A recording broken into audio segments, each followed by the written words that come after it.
ਜਿੱਥੋਂ ਜਿੱਥੋਂ ਸਤਲੁਜ ਔਰ ਬਿਆਸ ਲੰਘਦਾ ਉੱਥੇ ਤਾਂ ਹੜ੍ਹ ਆ ਗਏ ਨੇ ਜੀ ਪਰ ਉਹਦੀ ਮਾਰ ਹੇਠ ਕਿੰਨੇ ਹੀ ਪਿੰਡ ਕਿੰਨੇ ਹੀ ਇਲਾਕੇ ਆ ਗਏ ਨੇ ਕਿੰਨੇ ਹੀ ਜ਼ਿਲ੍ਹੇ ਆ ਗਏ ਨੇ ਜੀ ਹਿਮਾਚਲ 'ਚ ਉੱਪਰਲੇ ਇਲਾਕਿਆਂ ਦੇ ਵਿੱਚ ਪਹਾੜਾਂ ਦੇ ਵਿੱਚ ਲਗਾਤਾਰ ਮੀਂਹ ਵਰ ਰਿਹਾ ਤੇ ਉੱਥੇ ਕੁਦਰਤੀ ਆਫਤ ਦੇ ਵਿੱਚ ਮਤਲਬ ਕਿ 55-60 ਦੇ ਕਰੀਬ ਲੋਕਾਂ ਦੀ ਜਾਨ ਜਾ ਚੁੱਕੀ ਹੈ ਤੇ ਅਜੇ ਵੀ ਕਿੰਨੇ ਇਲਾਕੇ ਢਹਿ ਢੇਰੀ ਹੋ ਰਹੇ ਨੇ ਉੱਥੇ ਲੈਂਡਸਲਾਈਡ ਹੋ ਰਹੀਆਂ ਨੇ ਪਰ ਉੱਥੇ ਜਿੰਨੀ ਮਦਾਦ ਦੇ ਵਿੱਚ ਪਾਣੀ ਤੇਜ਼ੀ ਨਾਲ ਔਰ ਜਿੰਨੀ ਵੱਡੀ ਮਾਤਰਾ 'ਚ ਮੈਦਾਨੀ ਖੇਤਰ ਨੂੰ ਆ ਰਿਹਾ ਤਾਂ ਡੈਮ ਸਾਡੇ ਫੁੱਲ ਹੋ ਰਹੇ ਨੇ ਜੀ ਖਾਸ ਕਰਕੇ ਪੌਂਗ ਡੈਮ ਔਰ ਭਾਖੜਾ ਡੈਮ ਜਿਸ ਕਦਰ ਭਰਿਆ ਤੇ ਉਸ ਤੋਂ ਬਾਅਦ ਉਹ ਖਤਰੇ ਦੇ ਨਿਸ਼ਾਨ ਨੂੰ ਛੂਹਿਆ ਤੇ ਪਿਛਲੇ ਦਿਨੀ ਆਪਾਂ ਗੱਲ ਕਰ ਰਹੇ ਸੀਗੇ ਜੀ ਕਿ ਇਹ 4 ਸਾਲਾਂ ਬਾਅਦ ਹੋਇਆ ਕਿ ਭਾਖੜਾ ਡੈਮ ਦੇ ਫਲੱਡ ਗੇਟ ਖੋਲ੍ਹਣੇ ਪਏ ਹੋਣ ਜੀ ਫਿਰ ਗੱਲ ਸਾਹਮਣੇ ਆਈ ਕਿ 35 ਸਾਲਾਂ ਬਾਅਦ ਦੋਏ ਫਲੱਡ ਗੇਟ ਭਾਖੜਾ ਡੈਮ ਦੇ ਪੌਂਗ ਡੈਮ ਦੇ ਇਕੱਠੇ ਖੋਲ੍ਹਣੇ ਪਏ ਤੇ ਫਿਰ ਜਦੋਂ 12 ਫੁੱਟ ਤੁਸੀਂ ਫਲੱਡ ਗੇਟ ਖੋਲ੍ਹੋਗੇ ਤਾਂ ਪਾਣੀ ਤਾਂ ਵੱਡੀ ਮਦਾਦ 'ਚ ਜਾਣਾ ਹੀ ਹੈ ਫਿਰ ਉਹਨੂੰ ਚਾਹੇ ਹੈਡਲ ਛੱਡੋ ਚਾਹੇ ਤੁਸੀਂ ਨਹਿਰ 'ਚ ਛੱਡੋ ਤੇ ਚਾਹੇ ਤੁਸੀਂ ਉਹਨੂੰ ਸਤਲੁਜ ਦਰਿਆ 'ਚ ਛੱਡੋ ਤੇ ਫਿਰ ਮਾਰ ਕਰਦਾ ਜਾਊਗਾ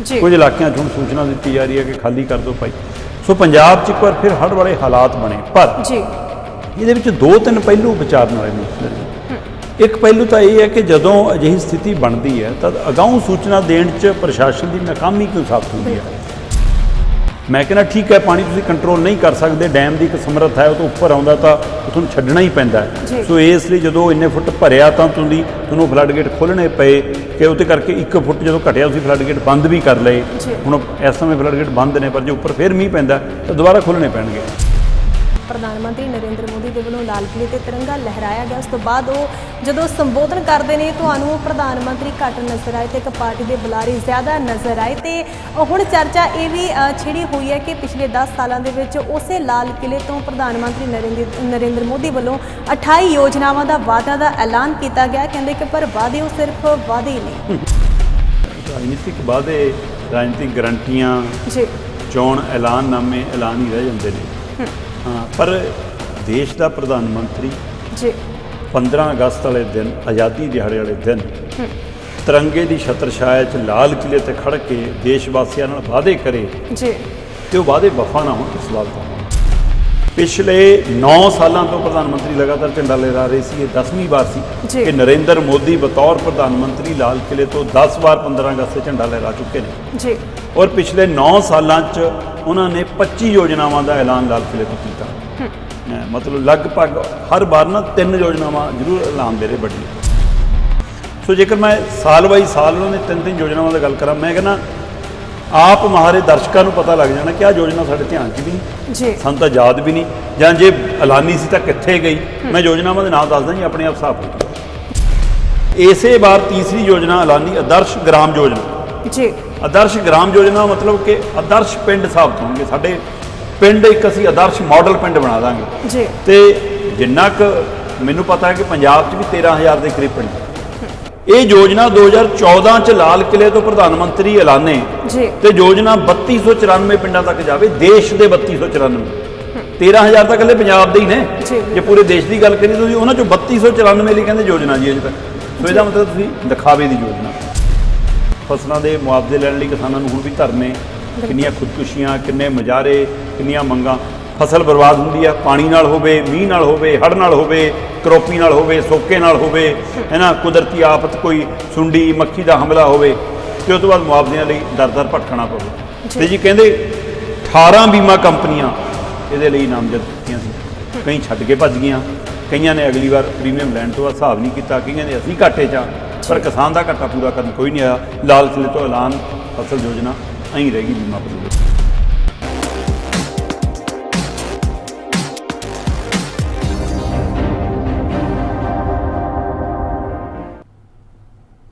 ਸਤਿ ਸ਼੍ਰੀ ਅਕਾਲ ਗਲੋਬਲ ਪੰਜਾਬ ਟੀਵੀ ਵੇਖ ਰਹੇ ਸਾਰੇ ਦਰਸ਼ਕਾਂ ਦਾ ਸਵਾਗਤ ਮੈਂ Jatinder Kaur Discussion Point programme ਦੇ ਵਿੱਚ ਅਕਸਰ ਵੱਡੀਆਂ ਖਬਰਾਂ ਤੇ ਚਰਚਾ ਕੀਤੀ ਜਾਂਦੀ ਹੈ ਉਹ ਵੱਡੀਆਂ ਖਬਰਾਂ ਚਾਹੇ ਪੰਜਾਬ ਦੇ ਨਾਲ ਸੰਬੰਧਿਤ ਹੋਣ ਜਾਂ ਫਿਰ ਦੇਸ਼ਾਂ ਵਿਦੇਸ਼ਾਂ ਦੇ ਨਾਲ ਸੰਬੰਧਿਤ ਹੋਣ ਇਹਨਾਂ ਖਬਰਾਂ ਤੇ ਚਰਚਾ ਕਰਨ ਦੇ ਲਈ ਹਰ ਵਾਰ ਦੀ ਤਰ੍ਹਾਂ ਸਟੂਡੀਓ ਵਿੱਚ ਮੇਰੇ ਨਾਲ ਮੌਜੂਦ ਨੇ ਸੀਨੀਅਰ ਪੱਤਰਕਾਰ ਦੀਪਕ ਸ਼ਰਮਾ ਚਨਾਰਥਲ ਜੀ ਸਭ ਤੋਂ ਪਹਿਲਾਂ ਪ੍ਰੋਗਰਾਮ ਡਿਸਕਸ਼ਨ ਪੁਆਇੰਟ ਵਿੱਚ ਉਹਨਾਂ ਦਾ ਸਵਾਗਤ ਕਰਦੇ ਹਾਂ ਸਵਾਗਤ ਹੈ ਸਰ ਪ੍ਰੋਗਰਾਮ ਡਿਸਕਸ਼ਨ ਪੁਆਇੰਟ ਤੁਹਾਡਾ ਸ਼ੁਕਰੀਆ ਜਤਿੰਦਰ ਜੀ ਸਾਰੇ ਦਰਸ਼ਕਾਂ ਨੂੰ ਮੇਰੀ ਪਿਆਰ ਭਰੀ ਸਤਿ ਸ਼੍ਰੀ ਅਕਾਲ ਦੀਪਕ ਜੀ, ਡਿਸਕਸ਼ਨ ਪੁਆਇੰਟ ਪ੍ਰੋਗਰਾਮ ਦੇ ਵਿੱਚ ਲਗਾਤਾਰ ਆਪਾਂ ਪੰਜਾਬ ਨੇ ਜੋ ਹੜ੍ਹਾਂ ਦੀ ਮਾਰ ਪਿਛਲੇ 1.5 ਮਹੀਨੇ ਵੀ ਚੱਲੀ ਹੈ ਉਸ ਬਾਰੇ ਗੱਲਬਾਤ ਕੀਤੀ ਤੇ ਹੁਣ ਮੁੜ ਤੋਂ ਪੰਜਾਬ ਦੇ ਵਿੱਚ ਹੜ੍ਹ ਦਾ ਲਗਾਤਾਰ ਤੁਸੀਂ ਗੱਲਬਾਤ ਕਰ ਰਹੇ ਸੀ ਕਿ ਹੁਣ ਮੈਦਾਨੀ ਇਲਾਕਿਆਂ ਦੇ ਵਿੱਚ ਜਿਹੜਾ ਪਾਣੀ ਉਹ ਲਗਾਤਾਰ ਆ ਰਿਹਾ ਕਿਉਂਕਿ ਹਿਮਾਚਲ ਦੇ ਵਿੱਚ ਭਾਰੀ ਵਰਖਾ ਹੋ ਰਹੀ ਹੈ ਤੇ ਸੜਕਾਂ ਵੀ ਬੰਦ ਨੇ ਤਾਂ 12 ਫੁੱਟ ਫਲੱਡ ਗੇਟ ਖੋਲੇ ਗਏ ਨੇ। ਕਿਵੇਂ ਵੇਖਦੇ ਹੋ ਪੰਜਾਬ ਦੇ ਮੌਜੂਦਾ ਹਾਲਾਤਾਂ ਨੂੰ? ਮੁੜ ਤੋਂ ਹੜ੍ਹਾਂ ਵਰਗੀ ਸਥਿਤੀ ਬਣਦੀ ਜਾ ਰਹੀ ਹੈ। ਬਿਲਕੁਲ, ਲਗਭਗ ਜਿੱਥੋਂ ਸਤਲੁਜ ਔਰ ਬਿਆਸ ਲੰਘਦਾ ਉੱਥੇ ਤਾਂ ਹੜ੍ਹ ਆ ਗਏ ਨੇ ਜੀ। ਔਰ ਉਹਦੀ ਮਾਰ ਹੇਠ ਕਿੰਨੇ ਹੀ ਪਿੰਡ, ਕਿੰਨੇ ਹੀ ਇਲਾਕੇ ਆ ਗਏ ਨੇ, ਕਿੰਨੇ ਹੀ ਜ਼ਿਲ੍ਹੇ ਆ ਗਏ ਨੇ ਜੀ।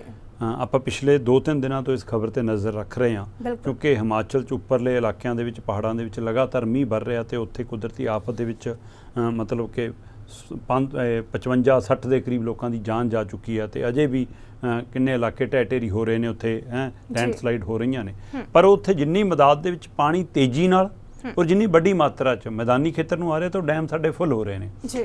ਖਾਸ ਕਰਕੇ ਪੌਂਗ ਡੈਮ ਔਰ ਭਾਖੜਾ ਡੈਮ ਜਿਸ ਕਦਰ ਭਰਿਆ ਤੇ ਉਹ ਤੋਂ ਬਾਅਦ ਉਹ ਖਤਰੇ ਦੇ ਨਿਸ਼ਾਨ ਨੂੰ ਛੂਹਿਆ ਤੇ ਪਿਛਲੇ ਦਿਨੀ ਆਪਾਂ ਗੱਲ ਕਰ ਰਹੇ ਸੀਗੇ ਜੀ ਕਿ ਇਹ 4 ਸਾਲਾਂ ਬਾਅਦ ਹੋਇਆ ਕਿ ਭਾਖੜਾ ਡੈਮ ਦੇ ਫਲੱਡ ਗੇਟ ਖੋਲ੍ਹਣੇ ਪਏ ਹੋਣ ਜੀ। ਫਿਰ ਗੱਲ ਸਾਹਮਣੇ ਆਈ ਕਿ 35 ਸਾਲਾਂ ਬਾਅਦ ਦੋਏ ਫਲੱਡ ਗੇਟ ਭਾਖੜਾ ਡੈਮ ਦੇ ਪੌਂਗ ਡੈਮ ਦੇ ਇਕੱਠੇ ਖੋਲ੍ਹਣੇ ਪਏ। ਇਹ 1988 'ਚ ਹੋਇਆ ਸੀ ਜੀ। ਪਰ 1988 ਵਾਂਗ ਹੀ ਇੱਕ ਵਾਰ ਫਿਰ ਅਜਿਹੇ ਦਿਨ ਵੀ ਆਏ ਕਿ ਸਾਨੂੰ 10 ਫੁੱਟ ਤੋਂ ਉੱਪਰ ਮਤਲਬ ਫਲੱਡ ਗੇਟ ਖੋਲ੍ਹਣੇ ਪਏ। ਭਾਖੜਾ ਡੈਮ ਦੇ ਕੁਝ ਘੰਟਿਆਂ ਲਈ ਫਲੱਡ ਗੇਟ 12 ਫੁੱਟ ਤੱਕ ਖੋਲ੍ਹੇ ਜੀ। ਤੇ ਫਿਰ ਜਦੋਂ 12 ਫੁੱਟ ਤੁਸੀਂ ਫਲੱਡ ਗੇਟ ਖੋਲੋਗੇ ਤਾਂ ਪਾਣੀ ਤਾਂ ਵੱਡੀ ਮਦਾਦ 'ਚ ਜਾਣਾ ਹੀ ਹੈ।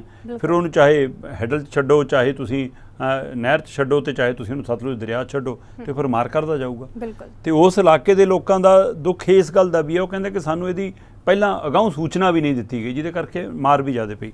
ਜੇਕਰ ਮੈਂ ਕੁੱਲ ਮਿਲਾ ਕੇ ਗੱਲ ਕਰਾਂ ਤਾਂ ਮੇਰੇ ਕੋਲ ਕੁਝ ਤੱਥ ਆ ਰਹੇ ਸੀ ਸਾਹਮਣੇ ਕਿ ਉਹ ਕਹਿੰਦੇ ਜੀ ਕਿ ਬਕਾਇਦਾ ਤੌਰ ਤੇ ਭਾਖੜਾ ਡੈਮ 'ਚ ਜਿਹੜੀ ਪਾਣੀ ਦੀ ਆਮਦ ਹੈ ਉਹ 76,898 ਕਿਊਸਕ ਦਰਜ ਕੀਤੀ ਗਈ ਹੈ ਨਾ। ਜਦੋਂ ਕਿ ਭਾਖੜਾ ਡੈਮ ਦੇ ਵਿੱਚ ਜਿਹੜੇ ਟ੍ਰਾਈਬਨਾਂ ਦੇ ਰਾਹੀਂ ਜਿਹੜਾ ਆਉਂਦਾ ਉਹ 83,703 ਕਿਊਸਕ ਪਾਣੀ ਛੱਡਿਆ ਗਿਆ ਉੱਥੋਂ ਜੀ। ਸੋ ਇਹ ਪਾਣੀ ਛੱਡਣ ਦੇ ਨਾਲ ਜਿਵੇਂ ਨੰਗਲ ਡੈਮ ਤੋਂ ਮਤਲਬ ਕਿ ਨੰਗਲ ਹਾਈਡਲ ਨਹਿਰ ਹੈ ਜਿਹੜੀ ਉਹਦੇ ਵਿੱਚ 12,350 ਕਿਊਸਕ ਛੱਡਿਆ। ਇਸ ਤਰ੍ਹਾਂ ਅਨੰਦਪੁਰ ਸਾਹਿਬ ਹਾਈਡਲ ਨਹਿਰ ਹੈ ਜਿਹੜੀ ਉਹਦੇ ਵਿੱਚ 10,150 ਕਿਊਸਕ ਛੱਡਿਆ। ਫਿਰ ਸਤਲੁਜ ਦਰਿਆ ਦੇ ਵਿੱਚ ਸਿੱਧਾ 47,400 ਕਿਊਸਕ ਛੱਡਿਆ। ਤੇ ਇਹਦੇ ਨਾਲ ਹੋਇਆ ਕਿ ਇਹ ਪਾਣੀ ਛੱਡਣ ਨਾਲ ਮਤਲਬ ਕਿ ਉਸ ਇਲਾਕਿਆਂ 'ਚ ਹੜ੍ਹ ਆ ਗਏ ਜੀ। ਤੇ ਉਹ ਵੱਡੀ ਮਦਾਦ 'ਚ ਪਾਣੀ ਆਇਆ ਤੇ ਖੇਤ ਤਾਂ ਖੇਤ ਘਰਾਂ 'ਚ ਦੁਆਰਾ ਪਾਣੀ ਵੜ ਗਿਆ। ਤੇ ਇਸੇ ਤਰ੍ਹਾਂ ਉਧਰ ਪੌਂਗ ਡੈਮ ਦੇ ਵਿੱਚ ਵੀ ਖਤਰੇ ਦੇ ਨਿਸ਼ਾਨ ਨੂੰ ਪਾਰ ਕਰ ਗਿਆ ਸੀ, ਉੱਥੇ ਵੀ ਫਲੱਡ ਗੇਟ ਖੋਲ੍ਹਣੇ ਪਏ ਸੀ। ਉਹਦੇ ਨਾਲ ਵੀ ਉਹ ਇਲਾਕਾ ਸਾਰਾ ਮਤਲਬ ਚਾਹੇ ਹੁਸ਼ਿਆਰਪੁਰ ਦਾ ਖੇਤਰ ਹੈ ਜਿਹੜਾ ਬਿਆਸ ਦੇ ਹੈ, ਚਾਹੇ ਗੁਰਦਾਸਪੁਰ ਵਾਲੀ ਬੈਲਟ ਆ ਸਾਡੀ, ਉਹ ਸਾਰੀ ਸੋ ਫਿਰ ਤੁਸੀਂ ਬੰਨ੍ਹ ਦਾ ਖਿਸਕਣਾ ਇੱਕ ਵਾਰ ਦੁਬਾਰਾ ਫਿਰ ਉਹ ਸਾਰੇ ਨਾਲ ਉਹ ਇਲਾਕੇ 'ਚ ਫਿਰ ਪਾਣੀ ਭਰ ਗਿਆ। ਕੁਝ ਇਲਾਕਿਆਂ 'ਚ ਹੁਣ ਸੂਚਨਾ ਦਿੱਤੀ ਜਾ ਰਹੀ ਹੈ ਕਿ ਖਾਲੀ ਕਰ ਦਿਓ ਭਾਈ। ਸੋ ਪੰਜਾਬ 'ਚ ਇੱਕ ਵਾਰ ਫਿਰ ਹੜ੍ਹ ਵਾਲੇ ਹਾਲਾਤ ਬਣੇ। ਪਰ ਇਹਦੇ ਵਿੱਚ 2-3 ਪਹਿਲੂ ਵਿਚਾਰਨ ਵਾਲੇ ਨੇ ਜਤਿੰਦਰ ਜੀ। ਇੱਕ ਪਹਿਲੂ ਤਾਂ ਇਹ ਹੈ ਕਿ ਜਦੋਂ ਅਜਿਹੀ ਸਥਿਤੀ ਬਣਦੀ ਹੈ ਤਾਂ ਅਗਾਊਂ ਸੂਚਨਾ ਦੇਣ 'ਚ ਪ੍ਰਸ਼ਾਸਨ ਦੀ ਨਾਕਾਮੀ ਕਿਉਂ ਸਾਬਤ ਹੁੰਦੀ ਹੈ? ਹੁਣ ਤੁਸੀਂ ਕਹਿ ਰਹੇ ਹੋ ਜੀ ਕਿ ਅਸੀਂ ਟੀਮਾਂ ਆਉਣ ਦੇ ਲਈ ਬਕਾਇਦਾ ਉੱਥੇ ਹੈਲੀਪੈਡ ਤੱਕ ਬਣਾਤੇ ਜੀ, ਸਾਡੇ ਮੰਤਰੀ ਜੀ ਦੌਰੇ ਕਰ ਰਹੇ ਨੇ ਜੀ ਇਲਾਕਿਆਂ ਦਾ ਸਾਰਾ ਕੁਝ। ਮੈਂ ਕਹਿੰਦਾ ਠੀਕ ਹੈ, ਪਾਣੀ ਤੁਸੀਂ ਕੰਟਰੋਲ ਨਹੀਂ ਕਰ ਸਕਦੇ, ਡੈਮ ਦੀ ਇੱਕ ਸਮਰੱਥ ਹੈ, ਉਹ ਤੋਂ ਉੱਪਰ ਆਉਂਦਾ ਤਾਂ ਉਹ ਤੁਹਾਨੂੰ ਛੱਡਣਾ ਹੀ ਪੈਂਦਾ ਹੈ। ਸੋ ਇਸ ਲਈ ਜਦੋਂ ਇੰਨੇ ਫੁੱਟ ਭਰਿਆ ਤਾਂ ਤੁਹਾਨੂੰ ਫਲੱਡ ਗੇਟ ਖੋਲ੍ਹਣੇ ਪਏ ਕਿ ਉਹਦੇ ਕਰਕੇ 1 ਫੁੱਟ ਜਦੋਂ ਘਟਿਆ ਤੁਸੀਂ ਫਲੱਡ ਗੇਟ ਬੰਦ ਵੀ ਕਰ ਲਏ। ਹੁਣ ਇਸ ਸਮੇਂ ਫਲੱਡ ਗੇਟ ਬੰਦ ਨੇ, ਪਰ ਜੇ ਉੱਪਰ ਫਿਰ ਮੀਂਹ ਪੈਂਦਾ ਤਾਂ ਦੁਬਾਰਾ ਖੋਲ੍ਹਣੇ ਪੈਣਗੇ। ਮੈਂ ਕਹਿੰਦਾ ਠੀਕ ਹੈ, ਪਰ ਉਹਦੀ ਸੂਚਨਾ ਲੋਕਾਂ ਨੂੰ ਤਾਂ ਦਿੱਤੀ ਜਾ ਸਕਦੀ ਹੈ। ਜਤਿੰਦਰ ਜੀ, ਜਿਹੜੇ BBMB ਦੇ ਅਧਿਕਾਰੀ ਨੇ, ਜਿਹੜੇ ਪੰਜਾਬ ਪ੍ਰਸ਼ਾਸਨ ਦੇ ਅਧਿਕਾਰੀ ਨੇ, ਜਿਹੜੇ ਸਰਕਾਰੀ ਨੁਮਾਇੰਦੇ ਨੇ ਜਾਂ ਸਰਕਾਰ ਦਾ ਹਿੱਸਾ ਨੇ, MLA ਮੰਤਰੀ ਸੰਤਰੀ ਨੇ, ਉਹ ਕਿੰਨੇ ਗਰੁੱਪ ਬਣਾਏ ਹੋਣੇ ਉਹਨਾਂ ਆਪਣੇ WhatsApp, ਕਿੰਨਾ ਕੁਛ ਹੋਣਾ ਜਿਹਦੇ ਰਾਹੀਂ।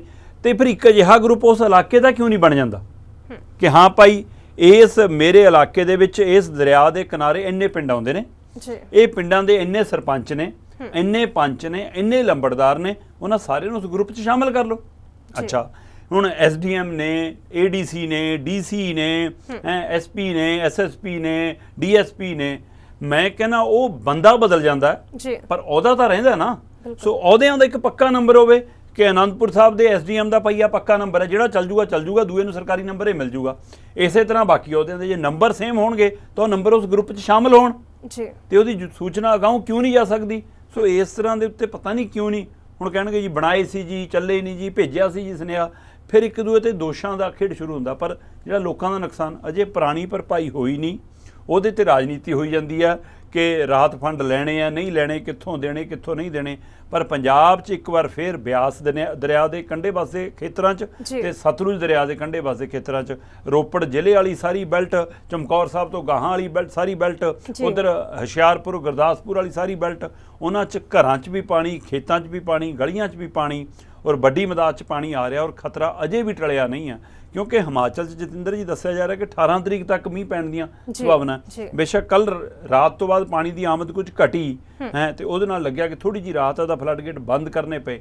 ਪਰ ਫਲੱਡ ਗੇਟ ਬੰਦ ਕਰਨ ਦਾ ਮਤਲਬ ਇਹ ਥੋੜਾ ਕਿ ਸਾਰਾ ਪਾਣੀ ਰੁਕ ਗਿਆ। ਜਿਹੜਾ ਪਾਣੀ ਰੂਟੀਨ 'ਚ ਰੋਜ਼ ਆਉਂਦਾ ਉਹ ਤਾਂ ਛੱਡਿਆ ਜਾ ਰਿਹਾ ਨਾ। ਬਿਲਕੁਲ, ਉਹ ਤੋਂ ਬਿਨਾਂ ਫਲੱਡ ਗੇਟ ਨਾਲ ਤਾਂ ਵੱਡੀ ਮਦਾਦ 'ਚ ਅਚਾਨਕ ਇਕੱਠਾ ਪਾਣੀ ਛੱਡ ਦਿੱਤਾ ਜਾਂਦਾ। ਸੋ ਇਸ ਲਈ ਉਹ ਸਥਿਤੀ ਦੇ ਵਿੱਚੋਂ ਅਜੇ ਵੀ 2-4 ਹੋਣ ਦਾ ਖਤਰਾ ਖੜਾ ਹੈ। ਮੌਸਮ ਵਿਭਾਗ ਦਾ ਮੰਨਣਾ ਕਿ 18 ਤਰੀਕ ਤੱਕ ਮੀਂਹ ਪੈਣ ਦੀ ਸੰਭਾਵਨਾ ਅਜੇ ਵੀ ਹਿਮਾਚਲ 'ਚ ਵੀ ਹੈਗੀ ਆ ਔਰ ਪੰਜਾਬ 'ਚ ਵੀ ਯੈਲੋ ਅਲਰਟ ਹੈਗਾ ਏ। ਪਰ ਇਸ ਦੇ ਬਾਵਜੂਦ ਵੀ ਮਤਲਬ ਕਿ ਕੱਲ੍ਹ ਦਾ ਦਿਨ ਥੋੜ੍ਹਾ ਜਿਹਾ ਰਾਹਤ ਦੇ ਗਿਆ ਤਾਂ ਅੱਜ ਦਾ ਦਿਨ ਫਿਕਰਮੰਦੀ ਵਾਲਾ। ਸੋ ਇਸ ਲਈ ਪੰਜਾਬ 'ਚ ਇੱਕ ਵਾਰ ਫਿਰ ਜੇਕਰ ਹੜ੍ਹ ਵਰਗੇ ਹਾਲਾਤ ਬਣ ਰਹੇ ਨੇ, ਇਹਦੇ ਵਿੱਚੋਂ ਪੰਜਾਬ ਲਈ ਉੱਠਣਾ ਮੁਸ਼ਕਲ ਹੈ ਕਿਉਂਕਿ ਸਾਡੀ 1500 ਕਰੋੜ ਦਾ ਪਹਿਲਾਂ ਨੁਕਸਾਨ ਦਾ ਦਾਅਵਾ ਕੀਤਾ ਜਾ ਰਿਹਾ ਤੇ ਹੁਣ ਇਸ ਦੇ ਨਾਲ ਫਿਰ ਜਿਹੜਾ ਨੁਕਸਾਨ ਹੋਇਆ, ਅਜੇ ਪੁਰਾਣੇ ਮੁਆਵਜ਼ੇ ਮਿਲਣ ਦੇ ਸ਼ੁਰੂ ਹੋਣ ਦੀਆਂ ਫੋਟੋਆਂ ਹੀ ਵਿਚਾਰੇ ਪਾਉਣ ਲੱਗੇ ਨੇ ਕਿ ਅਸੀਂ ਦੇਖੋ ਜੀ ਮੁਆਵਜ਼ੇ ਦੇਣੇ ਸ਼ੁਰੂ ਕਰਤੇ। ਪਰ ਨਵੇਂ ਮੁਆਵਜ਼ਿਆਂ ਦੀ ਥਾਂ ਮੈਂ ਕਹਿੰਦਾ ਕਿ ਇਹ ਨਹੀਂਗਾ ਕਿ ਸਰਕਾਰਾਂ ਨੇ ਮੁਆਵਜ਼ੇ ਦੇ ਕੇ ਕੋਈ ਆਸਾਨ ਕੀਤਾ, ਇਹ ਸਰਕਾਰਾਂ ਚੁਣੀਆਂ ਹੀ ਇਸੇ ਲਈ ਜਾਂਦੀਆਂ ਨੇ। ਪਰ ਇਹਦੀ ਆੜ ਦੇ ਵਿੱਚ ਕਿ ਕੇਂਦਰ ਤੋਂ ਨਹੀਂ ਪੈਸੇ ਲੈਣੇ, ਅਸੀਂ ਦਿੱਤੇ ਆ, ਅਸੀਂ ਦੇ ਰਹੇ ਹਾਂ, ਇਹ ਜਿਹੜੀ ਰਾਜਨੀਤੀ ਹੈ ਇਹ ਮੌਕਾ ਪ੍ਰਸਤੀ ਦੀ ਰਾਜਨੀਤੀ ਹੈ। ਇਹ ਤੋਂ ਬਚਣ ਦੀ ਲੋੜ ਹੈ। ਪੰਜਾਬ ਨੂੰ ਇਸ ਮੌਕੇ ਇਸ ਮਸਲਿਆਂ ਚੋਂ ਕੱਢਣ ਦੇ ਲਈ ਜਿੱਥੇ ਸੋਚਣ ਦੀ ਲੋੜ ਹੈ, ਉੱਥੇ ਸੂਬਿਆਂ ਨੂੰ, ਉੱਥੇ ਦੇਸ਼ ਦੁਨੀਆ ਭਰ ਦੇ ਮੁਲਕਾਂ ਨੂੰ ਇਕੱਠਿਆਂ ਬੈਠ ਕੇ ਸੋਚਣ ਦੀ ਵੀ ਲੋੜ ਹੈ ਕਿ ਬਾਰ-ਬਾਰ ਜਿਹੜੇ ਹੜ੍ਹ ਆਉਂਦੇ ਨੇ ਕਿ ਉਹਦਾ ਕਾਰਨ ਸਿਰਫ ਮੀਂਹ ਹੈ ਜਾਂ ਸਾਡੀ ਮਨੁੱਖੀ ਕੋਤਾਹੀ ਹੈ। ਬਿਲਕੁਲ ਬਿਲਕੁਲ। ਤਾਂ ਦੀਪ ਜੀ, ਕੱਲ ਇਸੇ ਸਮੇਂ ਇਸ ਪ੍ਰੋਗਰਾਮ ਦੇ ਵਿੱਚ ਤੁਸੀਂ ਚਰਚਾ ਕਰ ਰਹੇ ਸੀ ਕਿ ਜਦੋਂ 15 ਅਗਸਤ ਵਾਲੇ ਦਿਨ ਕੱਲ ਪ੍ਰਧਾਨ ਮੰਤਰੀ ਨਰਿੰਦਰ ਮੋਦੀ ਦੇ ਵੱਲੋਂ ਲਾਲ ਕਿਲੇ ਤੇ ਤਿਰੰਗਾ ਲਹਿਰਾਇਆ ਗਿਆ, ਉਸ ਤੋਂ ਬਾਅਦ ਉਹ ਜਦੋਂ ਸੰਬੋਧਨ ਕਰਦੇ ਨੇ ਤੁਹਾਨੂੰ ਉਹ ਪ੍ਰਧਾਨ ਮੰਤਰੀ ਘੱਟ ਨਜ਼ਰ ਆਏ ਤੇ ਇੱਕ ਪਾਰਟੀ ਦੇ ਬੁਲਾਰੇ ਜ਼ਿਆਦਾ ਨਜ਼ਰ ਆਏ। ਤੇ ਹੁਣ ਚਰਚਾ ਇਹ ਵੀ ਛਿੜੀ ਹੋਈ ਹੈ ਕਿ ਪਿਛਲੇ 10 ਸਾਲਾਂ ਦੇ ਵਿੱਚ ਉਸੇ ਲਾਲ ਕਿਲੇ ਤੋਂ ਪ੍ਰਧਾਨ ਮੰਤਰੀ ਨਰਿੰਦਰ ਮੋਦੀ ਵੱਲੋਂ 28 ਯੋਜਨਾਵਾਂ ਦਾ ਵਾਅਦਾ ਦਾ ਐਲਾਨ ਕੀਤਾ ਗਿਆ। ਕਹਿੰਦੇ ਕਿ ਪਰ ਵਾਅਦੇ ਉਹ ਸਿਰਫ ਵਾਅਦੇ ਹੀ ਨਹੀਂ। ਰਾਜਨੀਤਿਕ ਵਾਅਦੇ, ਰਾਜਨੀਤਿਕ ਗਰੰਟੀਆਂ, ਚੋਣ ਐਲਾਨਨਾਮੇ ਐਲਾਨ ਹੀ ਰਹਿ ਜਾਂਦੇ ਨੇ। ਹਾਂ, ਪਰ ਦੇਸ਼ ਦਾ ਪ੍ਰਧਾਨ ਮੰਤਰੀ 15 ਅਗਸਤ ਵਾਲੇ ਦਿਨ, ਆਜ਼ਾਦੀ ਦਿਹਾੜੇ ਵਾਲੇ ਦਿਨ, ਤਿਰੰਗੇ ਦੀ ਛਤਰਛਾਇਆ 'ਚ ਲਾਲ ਕਿਲੇ ਤੇ ਖੜ੍ਹ ਕੇ ਦੇਸ਼ ਵਾਸੀਆਂ ਨਾਲ ਵਾਅਦੇ ਕਰੇ ਤੇ ਉਹ ਵਾਅਦੇ ਵਫਾ ਨਾ ਹੋਣ, ਫਿਰ ਸਵਾਲ ਤਾਂ ਹੋਣਗੇ। ਬਿਲਕੁਲ। ਜਾਂ ਉਹ ਯੋਜਨਾਵਾਂ ਸਿਰੇ ਨਾ ਚੜ੍ਹਨ, ਜਾਂ ਉਹ ਯੋਜਨਾਵਾਂ ਸਿਰਫ ਦਿਖਾਵੇ ਵਾਲੀਆਂ ਰਹਿ ਜਾਣ। ਜਿਵੇਂ ਪੰਜਾਬ 'ਚ ਅੱਜ ਕੱਲ੍ਹ ਚਰਚਾ ਕਿ ਇਸ਼ਤਿਹਾਰਾਂ 'ਚ ਕੰਮ ਬਹੁਤ ਹੁੰਦਾ, ਹਕੀਕਤ 'ਚ ਨਹੀਂ ਹੁੰਦਾ। ਜਾਂ ਜੇ ਰੁਪਈਆ ਕੰਮ ਹੁੰਦਾ ਤਾਂ 100 ਰੁਪਏ ਦਾ ਇਸ਼ਤਿਹਾਰ ਆ ਜਾਂਦਾ। ਪਿਛਲੇ 9 ਸਾਲਾਂ ਤੋਂ ਪ੍ਰਧਾਨ ਮੰਤਰੀ ਲਗਾਤਾਰ ਝੰਡਾ ਲਹਿਰਾ ਰਹੇ ਸੀ। ਇਹ 10ਵੀਂ ਵਾਰ ਸੀ ਕਿ ਨਰਿੰਦਰ ਮੋਦੀ ਬਤੌਰ ਪ੍ਰਧਾਨ ਮੰਤਰੀ ਲਾਲ ਕਿਲੇ ਤੋਂ 10 ਵਾਰ 15 ਅਗਸਤ ਤੇ ਝੰਡਾ ਲਹਿਰਾ ਚੁੱਕੇ ਨੇ ਔਰ ਪਿਛਲੇ 9 ਸਾਲਾਂ 'ਚ ਉਹਨਾਂ ਨੇ 25 ਯੋਜਨਾਵਾਂ ਦਾ ਐਲਾਨ ਲਾਲ ਕਿਲੇ ਤੋਂ ਕੀਤਾ। ਮਤਲਬ ਲਗਭਗ ਹਰ ਵਾਰ ਨਾ 3 ਯੋਜਨਾਵਾਂ ਜ਼ਰੂਰ ਐਲਾਨਦੇ ਰਹੇ ਵੱਡੀਆਂ। ਤੇ ਇਸ ਵਾਰ ਜਦੋਂ 10ਵੀਂ ਵਾਰ ਐਲਾਨਿਆ ਤਾਂ ਵੀ ਇੱਕ ਤਾਂ ਇਹ ਯੋਜਨਾਵਾਂ ਦੇ ਹਵਾਲੇ ਨਾਲ ਗੌਰ ਕਰਨਾ ਬਣਦਾ ਕਿ ਕਿੰਨੀਆਂ ਕੋ ਸਫਲ ਰਹੀਆਂ। ਦੂਸਰਾ, ਟਾਈਮ ਦੇ ਮਾਮਲੇ 'ਚ ਰਿਕਾਰਡ ਬਣਾਉਣ 'ਚ ਮਾਹਰ ਨੇ। ਮਤਲਬ 80 ਮਿੰਟ ਤੋਂ ਘੱਟ ਤਾਂ ਬੋਲਦੇ ਹੀ ਨਹੀਂ। 2 ਵਾਰ ਤੋਂ 90 ਤੋਂ ਉੱਪਰ ਚਲੇ ਗਏ। ਮਤਲਬ 93 ਮਿੰਟ ਦਾ ਰਿਕਾਰਡ ਉਹਨਾਂ ਦਾ ਜਿਵੇਂ ਦਰਜ ਕੀਤਾ ਗਿਆ ਹੈ ਨਾ। ਸੋ ਇਹ ਵੱਡਾ ਰਿਕਾਰਡ ਹੈ ਉਹਨਾਂ ਦਾ। ਆਹ ਲਓ ਜੀ, ਮੈਂ ਜੇਕਰ ਗੱਲ ਕਰਾਂ ਤਾਂ 2016 ਦੇ ਵਿੱਚ 95 ਮਿੰਟ ਸਭ ਤੋਂ ਵੱਡਾ ਰਿਕਾਰਡ ਹੈ। ਇਸੇ ਤਰ੍ਹਾਂ ਫਿਰ ਉਹਨਾਂ ਦਾ 2019 ਦੇ ਵਿੱਚ 93 ਮਿੰਟ ਦਾ ਵੱਡਾ ਰਿਕਾਰਡ ਹੈ। ਫਿਰ ਹੁਣ 2023 ਦੇ ਵਿੱਚ 90 ਮਿੰਟ, 3 ਵਾਰ ਤਾਂ ਉਹ 90 ਮਿੰਟ ਤੋਂ ਉੱਪਰ ਪਾਰ ਗਏ ਹੈ ਨਾ। ਸੋ ਜੇਕਰ ਮੈਂ ਸਾਲ ਬਾਈ ਸਾਲ ਉਹਨਾਂ ਦੇ 3-3 ਯੋਜਨਾਵਾਂ ਦੀ ਗੱਲ ਕਰਾਂ, ਮੈਂ ਕਹਿੰਦਾ ਆਪ ਮਹਾਰੇ ਦਰਸ਼ਕਾਂ ਨੂੰ ਪਤਾ ਲੱਗ ਜਾਣਾ ਕਿ ਆਹ ਯੋਜਨਾ ਸਾਡੇ ਧਿਆਨ 'ਚ ਵੀ ਨਹੀਂ, ਸਾਨੂੰ ਤਾਂ ਯਾਦ ਵੀ ਨਹੀਂ, ਜਾਂ ਜੇ ਐਲਾਨੀ ਸੀ ਤਾਂ ਕਿੱਥੇ ਗਈ। ਮੈਂ ਯੋਜਨਾਵਾਂ ਦੇ ਨਾਮ ਦੱਸਦਾ ਜੀ, ਆਪਣੇ ਆਪ ਸਾਫ਼ ਹੋ ਜਾਊਗਾ। ਬਿਲਕੁਲ। ਪਹਿਲੀ ਵਾਰ ਬਤੌਰ ਪ੍ਰਧਾਨ ਮੰਤਰੀ ਨਰਿੰਦਰ ਮੋਦੀ ਜੀ 2014 ਦੇ ਵਿੱਚ ਲਾਲ ਕਿਲੇ ਤੋਂ ਝੰਡਾ ਲਹਿਰਾਉਂਦੇ ਨੇ ਔਰ 65 ਮਿੰਟ ਦਾ ਭਾਸ਼ਣ ਦਿੰਦੇ ਨੇ। 65 ਮਿੰਟ ਦੇ ਭਾਸ਼ਣ ਦੌਰਾਨ ਉਹ 3 ਵੱਡੀਆਂ ਯੋਜਨਾਵਾਂ ਦਾ ਐਲਾਨ ਕਰਦੇ ਨੇ। ਘਰ ਘਰ ਸ਼ੌਚਾਲਿਆ, ਘਰ ਘਰ ਪਖਾਨੇ।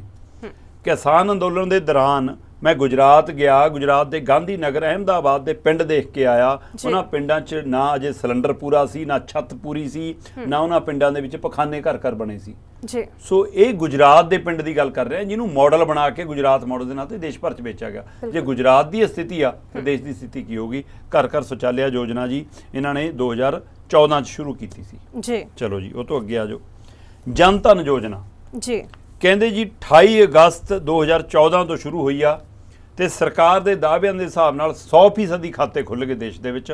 60% ਪਿੰਡਾਂ 'ਚ, 40% ਸ਼ਹਿਰਾਂ 'ਚ, ਕੋਈ ਨਹੀਂ ਬਚਿਆ ਜਿਹਦਾ ਖਾਤਾ ਨਾ ਖੁੱਲ੍ਹਿਆ ਹੋਵੇ। ਇਹ ਯੋਜਨਾ ਸਫਲ ਮੰਨੀ ਜਾ ਸਕਦੀ ਆ ਜੀ। ਕਿ ਜਨ ਧਨ ਯੋਜਨਾ ਦੇ ਤਹਿਤ ਖਾਤੇ ਖੁੱਲੇ ਜੀ ਕੀ ਉਹ ਖਾਤੇ ਸਿਰਫ ਬੈਂਕ ਖਾਤੇ ਖਿਲਾਉਣ ਲਈ ਖੁੱਲੇ ਜੀ ਜਾਂ ਇਸ ਆਸ ਨਾਲ ਖੁੱਲੇ ਕਿ ਇਹਦੇ ਵਿੱਚ ਸਰਕਾਰੀ ਯੋਜਨਾਵਾਂ ਦਾ ਪੈਸਾ ਆਊਗਾ ਇਸ ਲਈ ਲੋਕਾਂ ਨੇ ਖਿਲਾਏ, ਜਾਂ ਫਿਰ ਕਈਆਂ ਨੂੰ ਉਮੀਦ ਸੀ ਕਿ 15-15 ਲੱਖ ਵੀ ਤਾਂ ਕਿਸੇ ਖਾਤੇ 'ਚ ਪਾਉਣਾ ਸਰਕਾਰ ਨੇ, ਜੀ ਇਸ ਲਈ ਖੁੱਲੇ।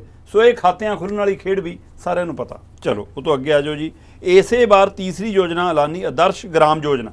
ਜੀ ਆਦਰਸ਼ ਗ੍ਰਾਮ ਯੋਜਨਾ ਮਤਲਬ ਕਿ ਆਦਰਸ਼ ਪਿੰਡ ਸਾਬਤ ਹੋਣਗੇ ਸਾਡੇ ਪਿੰਡ, ਇੱਕ ਅਸੀਂ ਆਦਰਸ਼ ਮਾਡਲ ਪਿੰਡ ਬਣਾ ਦਾਂਗੇ। ਜੀ ਤੇ ਜਿੰਨਾ ਕੁ ਮੈਨੂੰ ਪਤਾ ਹੈ ਕਿ ਪੰਜਾਬ 'ਚ ਵੀ 13,000 ਦੇ ਕਰੀਬ ਪਿੰਡ ਨੇ। ਇਹ ਯੋਜਨਾ 2014 ਚ ਲਾਲ ਕਿਲੇ ਤੋਂ ਪ੍ਰਧਾਨ ਮੰਤਰੀ ਐਲਾਨੇ ਜੀ ਤੇ ਯੋਜਨਾ 3294 ਪਿੰਡਾਂ ਤੱਕ ਜਾਵੇ, ਦੇਸ਼ ਦੇ 3294। 13,000 ਤਾਂ ਇਕੱਲੇ ਪੰਜਾਬ ਦੇ ਹੀ ਨੇ। ਜੀ ਜੇ ਪੂਰੇ ਦੇਸ਼ ਦੀ ਗੱਲ ਕਰੀਏ ਤੁਸੀਂ ਉਹਨਾਂ ਚੋਂ 3294 ਲਈ ਕਹਿੰਦੇ ਯੋਜਨਾ ਜੀ ਅਜੇ ਤੱਕ।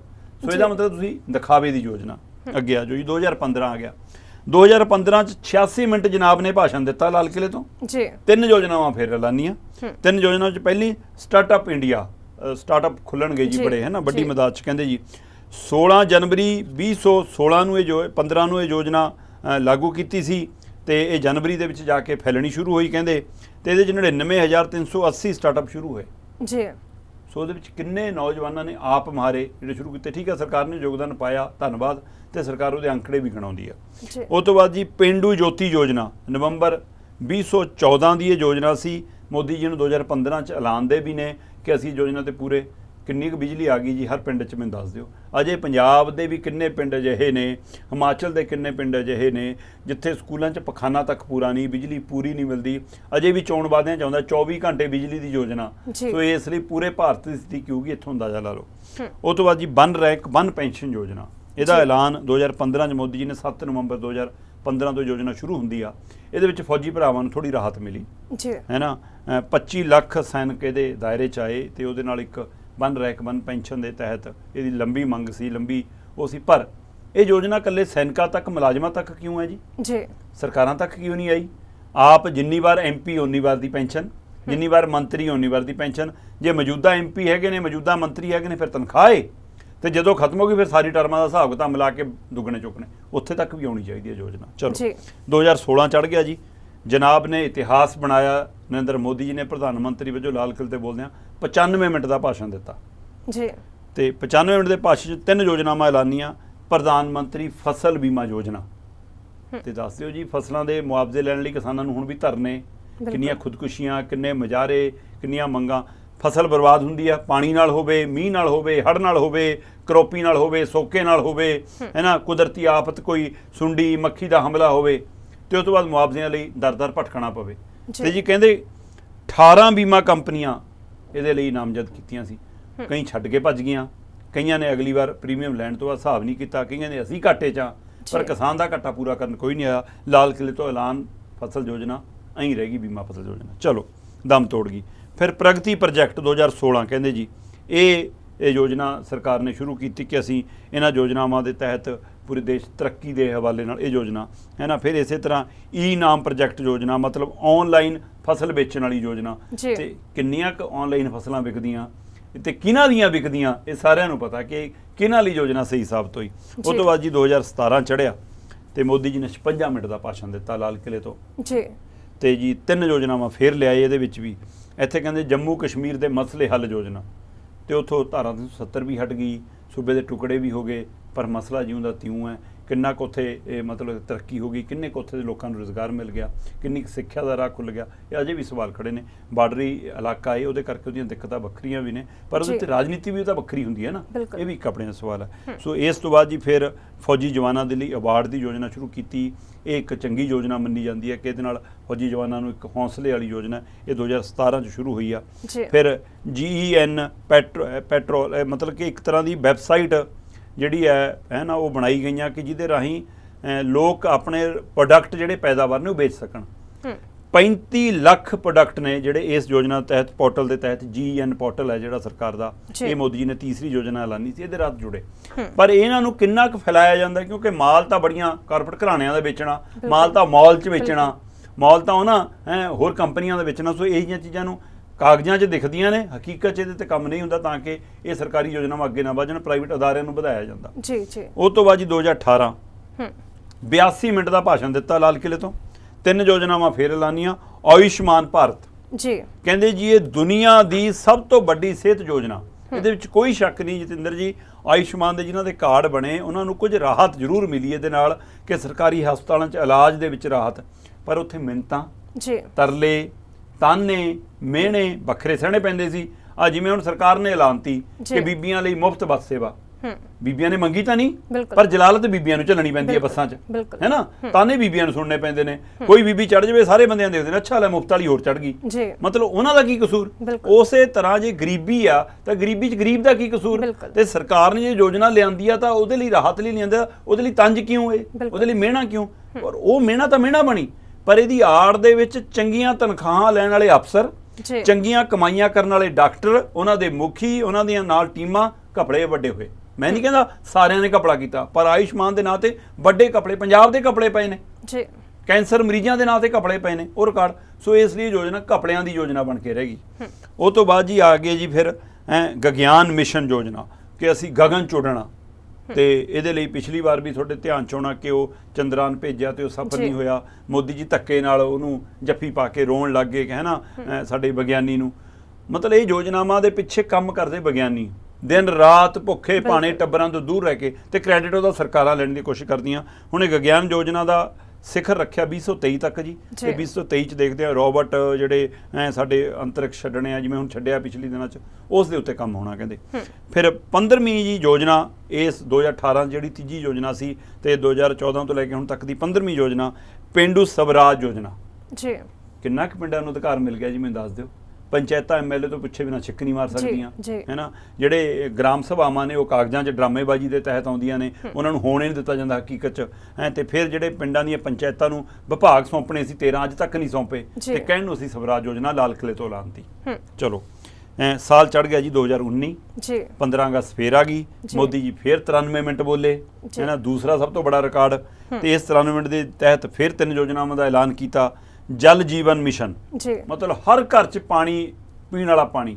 ਅਜੇ ਵੀ ਰਾਜਸਥਾਨ ਵਰਗੇ, ਹੈ ਨਾ, ਹੋਰ ਕਿੰਨੇ ਸੂਬੇ ਨੇ ਜਿੱਥੇ ਪੀਣ ਵਾਲਾ ਪਾਣੀ ਉਪਲਬਧ ਨਹੀਂ। ਹਾਂ, ਉਹਦੇ ਲਈ ਜੱਦੋਜਹਿਦ ਆ। ਨੰਗਲ ਜਿਹੜਾ ਪੂਰੇ ਮਤਲਬ ਭਾਸ਼ਾ ਡੈਮ 'ਚੋਂ ਪਾਣੀ ਆਉਂਦਾ, ਉਹਨਾਂ ਦੇ ਕਿੰਨੇ ਖੇਤਰ ਇਹੋ ਜਿਹੇ ਨੇ ਜਿੱਥੇ ਪੀਣ ਵਾਲੇ ਪਾਣੀ ਦੀ ਲਈ ਸਵੇਰੇ ਉੱਠ ਕੇ ਲੋਕਾਂ ਨੂੰ ਟੂਟੀਆਂ ਖੋਲ੍ਹਣੀਆਂ ਪੈਂਦੀਆਂ ਕਿ ਪੀਣ ਜੋਗਾ ਪਾਣੀ ਆ ਜਾਵੇ। ਸੋ ਇਸ ਲਈ ਅਜੇ ਵੀ ਪੂਰਾ ਪੀਣ ਵਾਲਾ ਪਾਣੀ ਵੀ ਸਰਕਾਰ ਸਾਰੇ ਥਾਂ ਨਹੀਂ ਪਹੁੰਚਾ ਸਕੀ, ਪਰ ਯੋਜਨਾ ਲਾਲ ਕਿਲੇ ਤੋਂ ਐਲਾਨੀ ਜਾਂਦੀ ਆ। ਫਿਰ ਕਹਿੰਦੇ ਜੀ 5 ਟ੍ਰਿਲੀਅਨ ਇਕਨੋਮੀ ਬਣ ਜਾਣੀ ਆ ਸਾਡੀ, ਅਸੀਂ 5 ਟ੍ਰਿਲੀਅਨ ਇਕਨੋਮੀ ਬਣਾ ਦੇਣੀ ਆ। ਉਹਦੇ ਲਈ ਅਸੀਂ ਅਰਥ ਮਾਹਰ ਦੇ ਤੌਰ ਤੇ ਬਹੁਤ ਕੰਮ ਕਰ ਰਹੇ ਹਾਂ। ਇਹ ਅੱਜ ਐਲਾਨ ਹੈ ਜੀ, ਅੱਜ 3 ਟ੍ਰਿਲੀਅਨ ਤੇ ਅਸੀਂ ਹੈਗੇ ਆ, ਹੈ ਨਾ। ਤੇ ਚਲੋ ਜੀ, ਫਿਰ ਇਹ ਤੋਂ ਅਗਲੀ ਯੋਜਨਾ ਆ ਗਈ ਜੀ, ਕਹਿੰਦੇ ਜੀ ਜਿਹੜਾ ਡਿਫੈਂਸ ਹੈ, ਚੀਫ ਆਫ ਡਿਫੈਂਸ ਜੀ, ਤੁਹਾਡੇ ਧਿਆਨ ਚ ਹੋਣਾ ਕਿ ਤਿੰਨੇ ਫੌਜਾਂ ਦੇ ਮੁਖੀਆਂ ਦੇ ਉੱਤੇ ਇੱਕ ਮੁਖੀ ਲਾਤਾ, ਹੈ ਨਾ। ਉਹਨੂੰ ਅਸੀਂ CDS ਕਹਿੰਦੇ ਆ। ਪਹਿਲੇ CDS ਬਣਾਏ ਸੀਗੇ ਬਿਪਨ ਰਾਵਤ ਹੋਰੀ, ਫਿਰ ਉਹ ਇੱਕ ਹਾਦਸੇ ਦਾ ਸ਼ਿਕਾਰ ਹੋਇਆ, ਹੈਲੀਕਾਪਟਰ ਤੇ ਉਹਨਾਂ ਦੀ ਜਾਨ ਚਲੀ ਗਈ। ਸੋ ਇੱਕ ਨਵਾਂ ਤਰੀਕਾ ਲੱਭਿਆ ਆਪਣੇ ਹੱਥ 'ਚ ਕੰਟਰੋਲ ਕਰਨ ਦਾ ਫੌਜਾਂ ਨੂੰ। ਉਹ ਤੋਂ ਬਾਅਦ ਜੀ ਫਿਰ ਸਾਲ 2020 ਚੜਿਆ, 86 ਮਿੰਟ ਫਿਰ ਭਾਸ਼ਣ ਦਿੱਤਾ, 3 ਯੋਜਨਾਵਾਂ ਫਿਰ ਲਿਆਏ। ਨੈਸ਼ਨਲ ਡਿਜੀਟਲ ਹੈਲਥ ਮਿਸ਼ਨ, ਨਵੀਂ ਸਿੱਖਿਆ ਨੀਤੀ, ਹੈ ਨਾ, ਪਿੰਡ ਪਿੰਡ ਇੰਟਰਨੈਟ, ਤੇ ਇਹ ਸਾਰੀਆਂ ਯੋਜਨਾਵਾਂ ਦਾ ਸੱਚ ਕਿੰਨਾ ਕੁ ਆਪਾਂ ਸਾਰੇ ਜਾਣਦੇ ਹਾਂ। 2021 ਆ ਗਿਆ, 88 ਮਿੰਟ ਫਿਰ ਬੋਲੇ। 75 ਬੰਦੇ ਭਾਰਤ ਟ੍ਰੇਨ ਚਲਾਵਾਂਗੇ, ਰੇਲਵੇ ਸਟੇਸ਼ਨ ਪ੍ਰਾਈਵੇਟ ਨੇ, ਟ੍ਰੇਨਾਂ ਦੇ ਅੰਦਰ ਸਾਰੀਆਂ ਯੋਜਨਾਵਾਂ ਪ੍ਰਾਈਵੇਟ ਅਦਾਰਿਆਂ ਕੋਲ ਨੇ। ਨੈਸ਼ਨਲ ਗ੍ਰੀਨ ਹਾਈਡਰੋਜਨ ਮਿਸ਼ਨ ਹੈ। ਫਿਰ ਇਸੇ ਤਰ੍ਹਾਂ ਦਾ ਮਤਲਬ ਕੁੜੀਆਂ ਲਈ ਐਡਮਿਸ਼ਨ, ਇਹ ਚੰਗਾ ਕਦਮ ਸੀਗਾ ਕਿ ਜਿਹੜੀਆਂ ਸੈਨਿਕ ਸਕੂਲ ਨੇ ਉਹਨਾਂ 'ਚ ਕੁੜੀਆਂ ਦੀ ਭਰਤੀ, ਕੁੜੀਆਂ ਦੀ ਸਿੱਖਿਆ, ਇਹ ਯੋਜਨਾ। ਫਿਰ 2022 ਦੇ ਵਿੱਚ 83 ਮਿੰਟ ਦਾ ਭਾਸ਼ਣ, ਫਿਰ ਯੋਜਨਾਵਾਂ ਦਾ ਵਾਅਦੇ ਹੈ। ਫਿਰ 2023 GDP ਦੁਨੀਆ ਦੀ ਵਿੱਚ ਟੌਪ ਤੇ ਪਹੁੰਚ ਜੂ, ਤੀਜੀ GDP ਬਣ ਜੂਗੀ। ਅਸੀਂ ਜੀ ਮਤਲਬ ਕਿ ਮਕਾਨਾਂ ਦੇ ਲਈ ਲੋਕਾਂ ਨੂੰ ਲੋਨ ਦੇਵਾਂਗੇ। ਫਿਰ ਅਸੀਂ ਜਨ ਔਸ਼ਧੀ ਕੇਂਦਰ ਵਧਾਵਾਂਗੇ, ਜਿੱਥੇ ਸਸਤੀਆਂ ਦਵਾਈਆਂ, ਕੇਂਦਰ ਵੱਧ ਗਏ ਪਰ ਦਵਾਈਆਂ ਮਿਲਦੀਆਂ ਨਹੀਂ ਸਸਤੀਆਂ ਉੱਥੇ, ਸੋ ਸਾਰਿਆਂ ਨੂੰ ਪਤਾ। ਸੋ ਇਹ ਜੀ 2014 ਤੋਂ ਲੈ ਕੇ 2023 ਤੱਕ 10 ਵਾਰ ਲਾਲ ਕਿਲੇ ਤੋਂ ਤਿਰੰਗਾ ਲਹਿਰਾਇਆ, ਭਾਸ਼ਣ ਦੇਣ ਦੇ ਸਮੇਂ ਦਾ ਰਿਕਾਰਡ ਬਣਾਇਆ, ਤੇ 28 ਯੋਜਨਾਵਾਂ ਐਲਾਨੀਆਂ। ਉਹ 'ਚੋਂ ਕਿੰਨੀਆਂ ਕੁ ਲੋਕਾਂ ਨੂੰ ਤਾਰ ਗਈਆਂ ਇਹ ਲੋਕ ਆਪ ਜਾਣਦੇ। ਬਿਲਕੁਲ ਬਿਲਕੁਲ ਦੀਪ ਜੀ, ਸਰਕਾਰਾਂ ਦੀ ਗੱਲਬਾਤ ਆਪਾਂ ਕਰ ਰਹੇ ਹਾਂ ਤਾਂ 2024 ਦੀਆਂ ਚੋਣਾਂ ਨੂੰ ਲੈ ਕੇ ਵੀ ਜਿਹੜੀਆਂ ਸਾਰੀਆਂ ਪਾਰਟੀਆਂ ਨੇ ਉਹ ਪੱਬਾਂ ਪਾ ਰਿਹਾ। ਪਹਿਲਾਂ ਇਹ ਵੀ ਚਰਚਾ ਛਿੜੀ ਸੀ ਕਿ ਅਕਾਲੀ ਦਲ ਦੇ ਵੱਲੋਂ BJP ਦੇ ਨਾਲ ਗੱਠਜੋੜ ਹੋ ਸਕਦਾ ਹੈ, ਹਾਲਾਂਕਿ ਹੁਣ ਬਸਪਾ ਦੇ ਨਾਲ ਗੱਠਜੋੜ ਹੈ, ਪਰ ਕਿਤੇ ਨਾ ਕਿਤੇ ਇਹ ਵੀ ਚਰਚਾ ਹੁਣ ਸ਼ੁਰੂ ਹੋ ਗਈ ਹੈ ਕਿ ਅਕਾਲੀ ਦਲ ਨੇ ਬਸਪਾ ਦਾ ਸਾਥ ਛੱਡ ਦਿੱਤਾ ਹੈ। ਚਰਚਾ ਕਿੱਥੋਂ ਸ਼ੁਰੂ ਹੋਈ ਹੈ? ਚਰਚਾ ਇਸ ਲਈ ਸ਼ੁਰੂ ਹੋਈ ਹੈ ਜਤਿੰਦਰ ਜੀ ਕਿ ਸ਼੍ਰੋਮਣੀ ਅਕਾਲੀ ਦਲ ਔਰ ਭਾਜਪਾ ਦਾ ਜਦੋਂ ਗੱਠਜੋੜ ਸੀ ਜੀ, ਤਦ ਛੋਟੀ ਬੜੀ ਰੈਲੀ ਹੋਵੇ, BJP ਦਾ ਕੋਈ ਲੀਡਰ ਆਵੇ ਜਾਂ ਨਾ ਆਵੇ, ਤਾਂ ਅਕਾਲੀ ਲੀਡਰ ਵੀ ਮਤਲਬ ਭਾਰਤੀ ਜਨਤਾ ਪਾਰਟੀ ਕਹਿ ਕੇ ਗੱਲ ਸ਼ੁਰੂ ਕਰਦੇ ਸੀ ਜੀ। ਵਿਚਾਰੇ ਭਾਰਤੀ ਜਨਤਾ ਪਾਰਟੀ ਵੀ ਨਹੀਂ ਕਹਿੰਦੇ ਸੀ, ਭਾਜਪਾ ਵੀ ਨਹੀਂ ਕਹਿੰਦੇ ਸੀ, ਹੈ ਨਾ। ਤੇ ਪਰ ਹੁਣ ਜਿੱਦਣ ਦਾ ਬਹੁਜਨ ਸਮਾਜ ਪਾਰਟੀ ਨਾਲ ਗੱਠਜੋੜ ਕੀਤਾ ਲੀਡਰ ਭੁੱਲੇ ਜਾਂਦੇ ਨੇ ਜੀ। ਜਾਂ ਤਾਂ ਕਈ ਵਾਰ ਅਕਾਲੀ ਭਾਜਪਾ ਗੱਠਜੋੜੇ ਕਹਿ ਜਾਂਦੇ ਨੇ ਅਜੇ ਵੀ, ਫਿਰ ਉਹ ਦੁਰਸਤ ਕਰਨਾ ਪੈਂਦਾ ਪਿੱਛੋਂ ਕੂਣੀ ਮਾਰ ਕੇ ਕਿ ਨਹੀਂ ਜੀ ਹੁਣ ਆਪਣਾ ਬਸਪਾ ਨਾਲ, ਤੇ ਫਿਰ ਕਹਿੰਦੇ ਆਦਤ ਪਈ ਹੈ ਨਾ ਇੰਨੇ ਸਾਲਾਂ ਦੀ। ਤੇ ਪਰ ਹੁਣ ਹਾਲ ਹੀ ਦੇ ਵਿੱਚ 15 ਅਗਸਤ ਵਾਲੇ ਦਿਨ ਸ਼ਹੀਦ ਕਰਨੈਲ ਸਿੰਘ ਇਸਟੂਡੂ ਹੋਰਾਂ ਦੇ ਸ਼ਰਧਾਂਜਲੀ ਸਮਾਗਮ ਸੀਗਾ ਖੰਨੇ 'ਚ। ਕਾਂਗਰਸੀਆਂ ਨੇ ਵੀ ਸਟੇਜ ਲਾਈ ਸੀ ਆਪਣੀ, ਅਕਾਲੀਆਂ ਨੇ ਆਪਣੀ ਲਾਈ, ਅਕਾਲੀਆਂ ਦੀ ਸਟੇਜ ਔਰ ਬਸਪਾ ਦੀ ਸਟੇਜ ਇਕੱਠੀ ਸੀ। ਸਾਂਝੀ ਸ਼ਹੀਦੀ ਕਾਨਫਰੰਸ ਅਕਾਲੀ ਦਲ ਔਰ ਬਹੁਜਨ ਸਮਾਜ ਪਾਰਟੀ ਵੱਲੋਂ ਰੱਖੀ ਗਈ ਤੇ ਉਹਦੇ ਵਿੱਚ ਅਕਾਲੀ ਦਲ ਦੇ ਪ੍ਰਧਾਨ ਸੁਖਬੀਰ ਬਾਦਲ 28 ਮਿੰਟ ਬੋਲਦੇ ਨੇ। ਬੀਜੇਪੀ ਤੇ ਤੰਜ ਨਹੀਂ ਕੋਈ ਕੱਸਦੇ, ਆਪ ਨੂੰ ਨਿਸ਼ਾਨੇ ਤੇ ਲੈਂਦੇ ਨੇ ਜਾਂ ਕਾਂਗਰਸ ਨੂੰ ਲੈਂਦੇ ਨੇ। ਤੇ ਆਮ ਆਦਮੀ ਪਾਰਟੀ ਬਾਰੇ ਤਾਂ ਸਾਫ਼ ਕਹਿੰਦੇ ਨੇ ਕਿ 750 ਕਰੋੜ ਦੇ ਇਸ਼ਤਿਹਾਰ ਹੁਣ ਤੱਕ ਦੇਤੇ, ਪਰ ਲੋਕਾਂ ਨੂੰ ਕੋਈ ਰਾਹਤ ਨਹੀਂ, ਕੋਈ ਰਾਸ਼ੀ ਨਹੀਂ, ਕੋਈ ਕੁਛ ਨਹੀਂ। 750 ਕਰੋੜ ਇਸ਼ਤਿਹਾਰਾਂ ਤੇ ਕਿਵੇਂ ਖਰਚਦਾ? ਸੁਖਬੀਰ ਬਾਦਲ ਇਹ ਵੀ ਕਹਿੰਦੇ ਨੇ ਕਿ ਆਮ ਆਦਮੀ ਪਾਰਟੀ ਦੇ ਐਮਐਲਏ ਪੰਜਾਬ 'ਚ ਚਿੱਟਾ ਬਕਵਾ ਰਹੇ ਨੇ। ਮੈਨੂੰ ਲੱਗਦਾ ਵਿਜੀਲੈਂਸ ਨੂੰ ਤਲਬ ਕਰ ਲੈਣਾ ਚਾਹੀਦਾ ਸੁਖਬੀਰ ਬਾਦਲ ਨੂੰ ਕਿ ਆ ਜਾ ਭਾਈ। ਉਹ ਸੁਖਬੀਰ ਬਾਦਲ ਕਹਿੰਦੇ ਮੇਰੇ ਕੋਲ ਰਿਪੋਰਟ ਹੈ, ਮੇਰੇ ਕੋਲ ਜਾਣਕਾਰੀ ਹੈ ਕਿ ਆਪ ਦੇ ਐਮਐਲਏ ਬਕਵਾਉਂਦੇ ਨੇ ਚਿੱਟਾ, ਤੇ ਜੇ ਉਹਨਾਂ ਕੋਲ ਰਿਪੋਰਟ ਹੈ ਤਾਂ ਪਹਿਲਾਂ ਤਾਂ ਵਿਜੀਲੈਂਸ ਸੁਖਬੀਰ ਬਾਦਲ ਨੂੰ ਤਲਬ ਕਰੇ ਕਿ ਲਿਆ ਭਾਈ ਉਹ ਰਿਪੋਰਟ ਦੇ, ਉਹ ਨਾ ਦੇ, ਫਿਰ ਉਹ ਐਮਐਲਏ ਨੂੰ ਚੱਕੇ ਕਿ ਆ ਜਾਓ ਭਾਈ ਜੇ ਤੁਸੀਂ ਹੈਗੇ ਹੋ ਇੱਦਾਂ। ਸੋ ਇੱਥੇ ਤੱਕ ਜਾਵੇ ਤਾਂ ਸਹੀ। ਪਰ ਇਹ ਸਾਰੇ ਵਰਤਾਰੇ 'ਚ ਸੁਖਬੀਰ ਬਾਦਲ ਦੇ 28 ਮਿੰਟ ਦੇ ਭਾਸ਼ਣ ਦੇ ਵਿੱਚ ਸ਼ਹੀਦ ਇਸਟੂਡੂ ਹੋਰਾਂ ਨੂੰ ਸ਼ਰਧਾਂਜਲੀ ਦੇਣ ਦੇ ਦੌਰਾਨ ਆਪਣੇ ਸਾਥੀ ਪਾਰਟੀ ਬਸਪਾ ਦਾ ਨਾਂ ਹੀ ਨਹੀਂ ਯਾਦ। ਇੱਕ ਵਾਰ ਵੀ 28 ਮਿੰਟ ਦੇ ਭਾਸ਼ਣ 'ਚ ਜ਼ਿਕਰ ਨਹੀਂ ਕੀਤਾ ਬਹੁਜਨ ਸਮਾਜ ਪਾਰਟੀ ਦਾ, ਬਸਪਾ ਦਾ। ਕੀ ਸੁਖਬੀਰ ਬਾਦਲ ਜਾਂ ਸ਼੍ਰੋਮਣੀ ਅਕਾਲੀ ਦਲ ਬਸਪਾ ਨੂੰ ਭੁੱਲ ਗਿਆ ਜਾਂ ਨਾਤਾ ਟੁੱਟ ਗਿਆ, ਜਾਂ ਇਹ ਹੁਣ ਇਹ ਦਿਖਾਵੇ ਦਾ ਨਾਤਾ ਹੈ ਤੇ ਮੁੜ ਕੇ ਬੀਜੇਪੀ ਦੀ ਝੋਲੀ 'ਚ ਪੈਣਾ? ਇਸ ਲਈ ਕੱਲ ਦੀ ਰੈਲੀ ਦੀ ਸ਼ਹੀਦੀ ਸਮਾਗਮ ਦੀ ਅਕਾਲੀ ਦਲ ਦੀ ਰੈਲੀ ਦੀ ਇਸੇ ਪੱਖੋਂ ਚਰਚਾ ਖੂਬ ਹੋ ਰਹੀ ਹੈ ਕਿ ਕੀ ਬਸਪਾ ਨੂੰ ਛੱਡਤਾ ਜਾਂ ਛੱਡਣ ਦਾ ਡਰਾਮਾ ਕੀਤਾ ਜਾ ਰਿਹਾ, ਜਾਂ ਭੁੱਲਿਆ ਜਾ ਰਿਹਾ, ਜਾਂ ਸੱਚਮੁੱਚ ਭੁੱਲ ਗਏ ਜਾਂ ਲਾਂਭੇ ਕਰਤੇ। ਬਿਲਕੁਲ ਬਿਲਕੁਲ। ਤਾਂ ਧੰਨਵਾਦ ਦੀਪ ਸ਼ਰਮਾ ਚਨਾਰਥ ਜੀ ਨਾਲ ਖਬਰਾਂ ਤੇ ਵਿਚਾਰ ਸਾਂਝੇ ਕਰਨ ਲਈ। ਸੋ ਅੱਜ ਦੇ ਡਿਸਕਸ਼ਨ ਪੁਆਇੰਟ ਪ੍ਰੋਗਰਾਮ ਦੇ ਵਿੱਚ ਇੰਨਾ ਹੀ। ਕੱਲ੍ਹ ਮੁੜ ਹਾਜ਼ਰ ਹੋਵਾਂਗੇ ਵੱਡੀਆਂ ਖਬਰਾਂ ਤੇ ਚਰਚਾ ਕਰਨ ਦੇ ਲਈ। ਤਦ ਤੱਕ ਲਈ ਸਾਨੂੰ ਦਿਓ ਇਜਾਜ਼ਤ। ਤੁਸੀਂ ਵੇਖਦੇ ਰਹੋ ਗਲੋਬਲ ਪੰਜਾਬ ਟੀਵੀ। ਸਤਿ ਸ਼੍ਰੀ ਅਕਾਲ।